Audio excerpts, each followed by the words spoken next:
Welcome to the PFD Performance YouTube channel.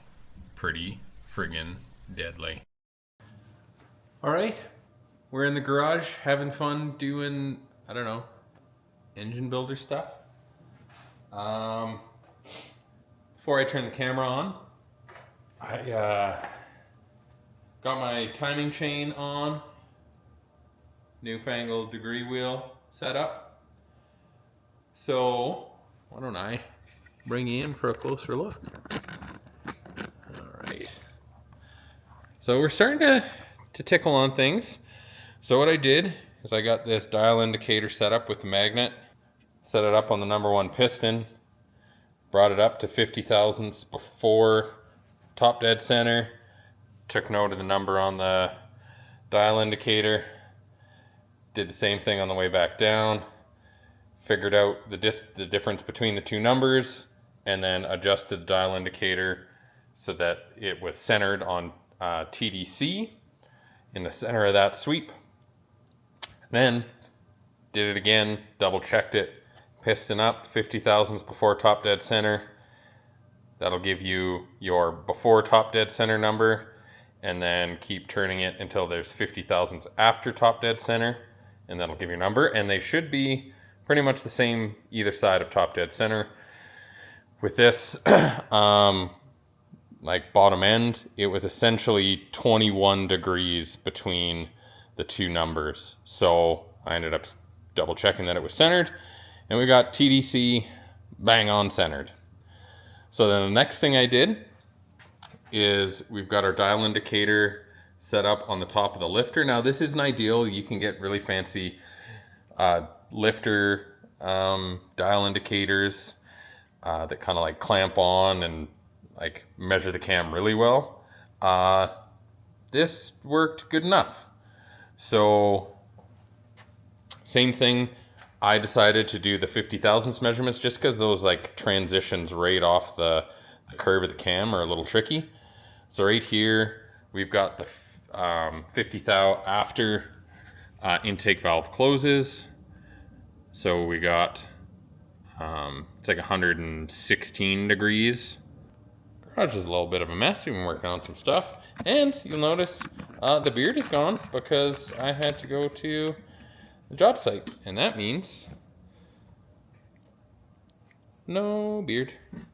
Let's see if I can bring it in a little closer. Ooh.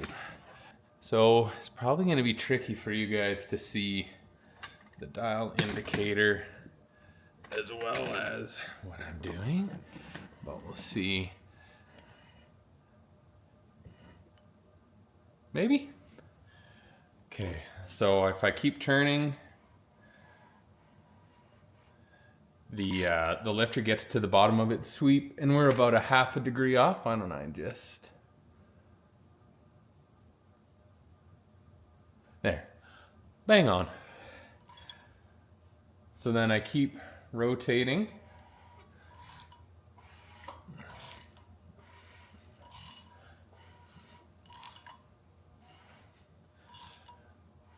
And oh, there it goes. You probably didn't see that, but we're about 3 thou up. So I'll keep turning nice and easy.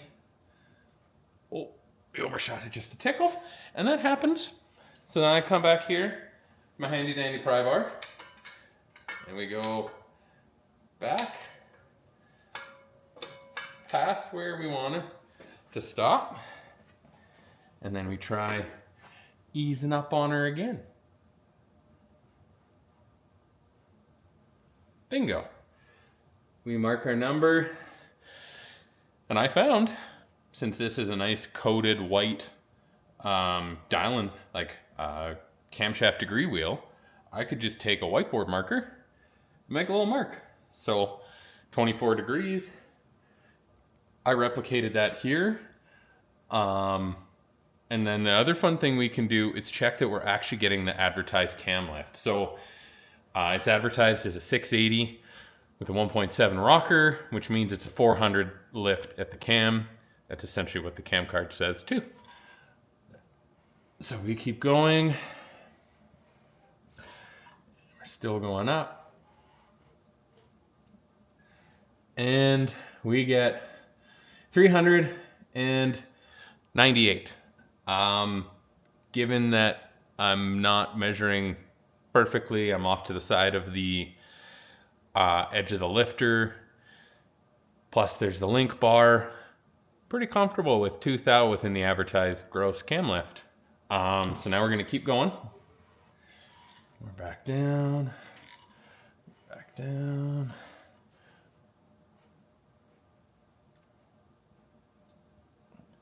Okay, boom, we find where we stop again.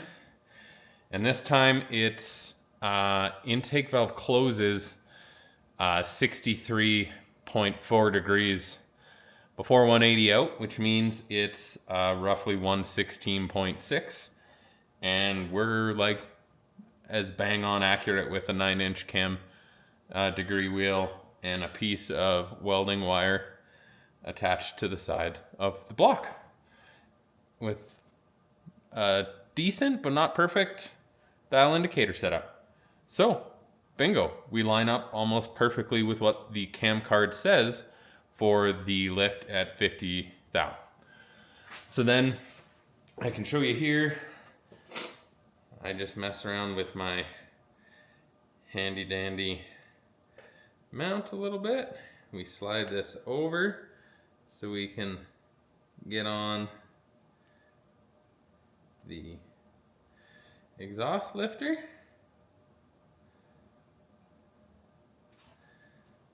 Now, I'm fairly certain this is on the base because the intake valve is closed. So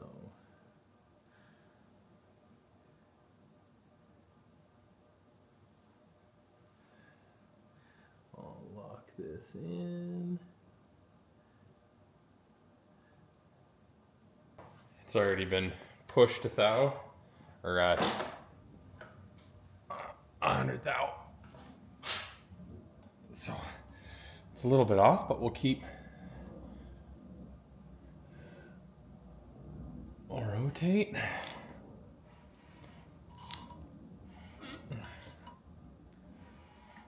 Oh, it started to lift.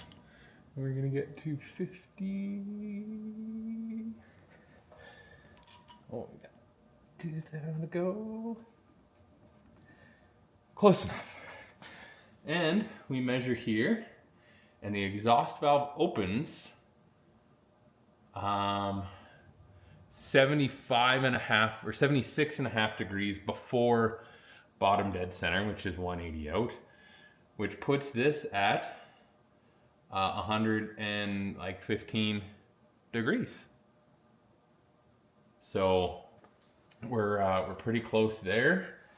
I think technically it'd be 114.5, or sorry, 104.5. Don't do math after having a couple cold snacks. We'll just do 180 minus 76.5. I misread that. So it should be 103.5. And this is showing 104. So again, I think that's well within the error of the smaller degree wheel and you know what I got going on here. So then we'll keep going and we keep rotating, and it goes all the way up.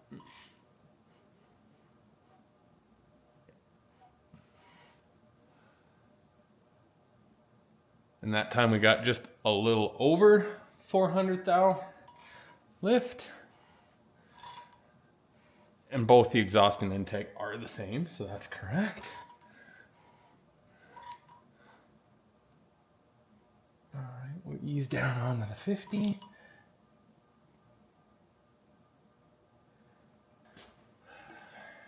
Overshot. Give a little adjustment. Hit back on her. And we are not replicating what we had last time. It's showing a couple degrees sooner. We're showing like 21 here when it should be 23.5, and that's what we measured before. So I'm just gonna double check my setup here. I'll get back down the base circle. Wondering if there's something goofy with my setup.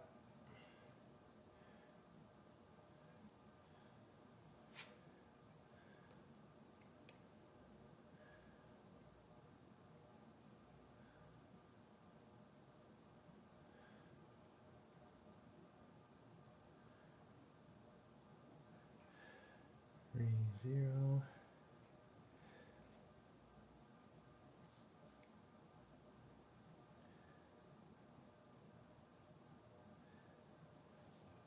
Okay, we're zeroed.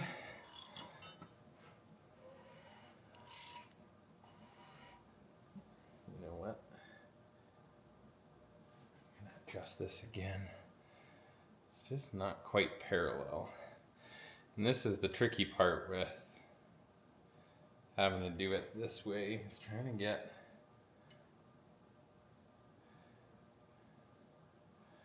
parallel to the lift so you get an accurate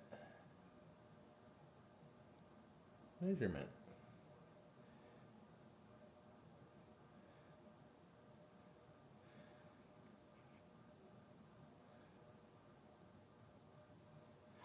Okay.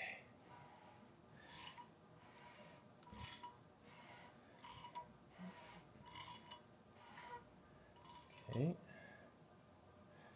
I think we fired past the 50.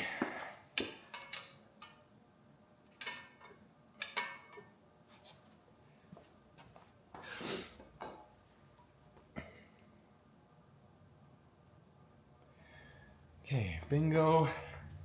Yeah, we're right at that 105. Now, keep going all the way around. That time we're showing just a little under 400, so I wonder if the dial indicator moved just a hair.